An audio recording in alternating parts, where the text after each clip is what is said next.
அனைவருக்கும் வணக்கம். தீரன் திருமுருகன் இந்த பேரை கேட்டாலே இப்போது தாவேக்காவில் இருக்கார் எல்லாருக்கும் என்னன்னு தெரியல, ரொம்ப ப்ரெஷர் ஆகிடுறாங்க போல இருக்குது. தொடர்ச்சியாக வெண்டுக்கிட்டு இருக்கிறதுனாலையா என்னன்றது எனக்கு சரியாக புரியலை. இப்போது இவரோட வெற்றியை மட்டுமே பார்க்குற நீங்கள் அரசாங்க வழக்கறிஞரோட தோல்வியை ஏன் பேச மாட்டேங்கிறீங்க? கரூர் வழக்கிலையாக இருக்கட்டும், 31 குடும்பத்துக்கான பணி நியமன ஆணை இதை ரத்து பண்ணதாக இருக்கட்டும், இதுக்கு முன்னாடி போட்ட அந்த மீனவர்களுக்காக பணம் கொடுக்கணும்னு நீங்கள் சொல்லி அதை கொடுக்காம இருந்ததுக்கானதாக இருக்கட்டும், இதெல்லாம் இவர் மட்டுமே பேசி ஜெயிச்சாரா அப்படின்னு கேட்டால் கிடையாது. ஏன்னா வாதம் பிரதிவாதம்னு ரெண்டுமே இருக்குது. இப்போ நான் ஒரு கேஸ் போடுறேன் அப்படின்னா, நான் ஒரு வழக்கறிஞர் வைக்கிறேன் அப்படின்னா, என் வழக்கறிஞர் பேசுகிறத மட்டுமே வச்சு அவங்க ஜட்ஜ்மெண்ட் எழுத மாட்டாங்க. மனுதாரர் பேசணும், எதிர் மனுதாரரும் பேசணும். வாதம் பிரதிவாதம் ரெண்டுமே பேசி எது சட்டத்திற்கு உட்படுதோ, எது சரியாக இருக்கோ, எது ஆவணம் அங்கே சமர்ப்பிக்கப்படுதோ, எல்லா டாக்குமெண்ட்டும் பர்ஃபெக்டாக இருந்தால் மட்டும்தான் ஜட்ஜ்மெண்ட் எழுதுவாங்க.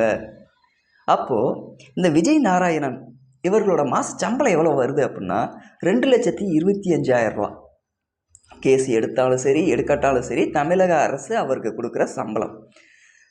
தமிழ்நாட்டுக்குள்ளே சென்னை உயர்நீதிமன்றமாக இருக்கட்டும், உயர்நீதிமன்ற மதுரை கிளையாக இருக்கட்டும், இவர் ஒரு கேஸுக்கு ஆஜர் ஆகிறாரு அப்படின்னா இவரோட சம்பளம் ஒரு கேஸுக்கு 45,000லேருந்து 60,000 ரூபா. இப்போ டெல்லிக்கு போகிறாரு, உச்சநீதிமன்றத்தில் ஒரு கேஸு தமிழ்நாடு அரசு சார்பாக இவர் நடத்துகிறாரு அப்படின்னா இவருக்கான சம்பளம் 60,000லேருந்து 2.5 லட்ச ரூபா வரைக்கும். அப்போது ஏற்கனவே ஒரு 2.25, இது ஒரு 50 கூட வச்சுக்கலாமே, 95, 2,95,000 ரூபா மாத சம்பளம். ஒரு மாதத்துக்கு ஒரு கேஸ் எடுக்கிறாரு அப்படின்னா இவர் வழக்கறிஞராக இருக்கும்போது, மூத்த வழக்கறிஞராக இருக்கும்போது இவர் வாங்கின சம்பளம், விஜய் நாராயணன் அவர்கள் வாங்கின சம்பளம் 2 லட்சத்துலேருந்து 5 லட்ச ரூபா ஒரு கேஸுக்கு. அந்த கேஸ் தன்மையை பொறுத்து மாறும். இப்போது டெல்லிக்கு உச்ச நீதிமன்றத்துக்கு இவர் ஒரு வழக்குக்காக போகிறாரு அப்படின்னா கிட்டத்தட்ட 60,000லேருந்து 2.5 லட்சம் வருதுன்னு வைங்களேன். 2 லட்சம் வச்சுக்கலாம். 2 லட்சத்தில் அது ஒரு 2 லட்சம், இது ஒரு 2,45,000, 4,45,000 ஒரு மாதத்துக்கு சேலரிடாக அவருக்கு சம்பளம் வருது. அப்படி இருக்கும்போது அவரை சாதாரணமாக யாரும் எடுக்க மாட்டாங்க. ஏன்னா இவ்வளோ சம்பளம் கவர்மெண்ட்லேருந்து கொடுக்குறோம் அப்படிங்கும்போது அவ்வளோ சீக்கிரம் வாப்பா நீ வழக்கறிஞரா, பார் கவுன்சிலர் இருக்கியா, வாப்பா நீ தலைமை வழக்கறிஞரா உட்காந்துக்கோ அப்படின்னு யாரும் சொல்ல மாட்டாங்க. அவருக்கு அந்த தன்மை இருக்கணும், அதுக்கான அந்த டேலண்ட் இருக்கணும். வெல் டேலண்ட் பர்சன் மட்டும்தான் இந்த பொறுப்புக்கு இணையாவாங்க. அப்போது அவரால் ஏன் இதில் ஜெயிக்க முடியலை? இதை பற்றி யாருமே பேச மாட்டேங்கிறீங்களே. காரணம் என்ன? பேசினா உண்மை பூரா வெளியே வந்துருமா? இவர் ஏடிஎம்கே பீரியடில் தலைமை வழக்கறிஞராக இருந்தவர் தானே. விஜய் நாராயணன் அவர்கள் இந்த பதவிக்கு ஒன்றும் புதுசு இல்லையே. இப்போ நீங்கள் வந்ததுக்கப்புறம் மே மாதம் 10ஆம் தேதிக்கு மேலே தான் இவரை உள்ளே இழுத்து போட்டிருக்கீங்க, அதாவது தலைமை வழக்கறிஞராக உட்கார வச்சுருக்கீங்க.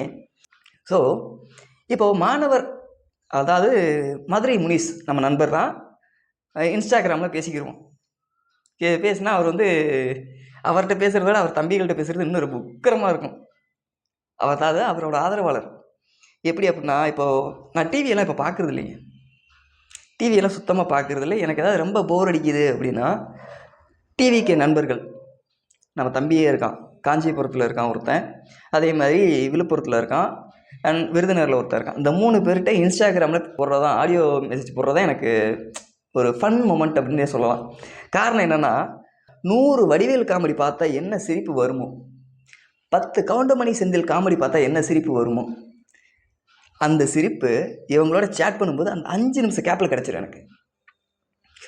ஒரு வழக்கு அப்படின்னா அதோட தன்மை என்ன, ஆப்போசிட்டில் யார் என்ன பண்ணுவா அப்படின்றதான் எனக்கு தெரியாது. அரசுனா என்ன, அரசு சக்கரம் எப்படி இயங்கும் அப்படின்னு கேட்டால் தெரியாது.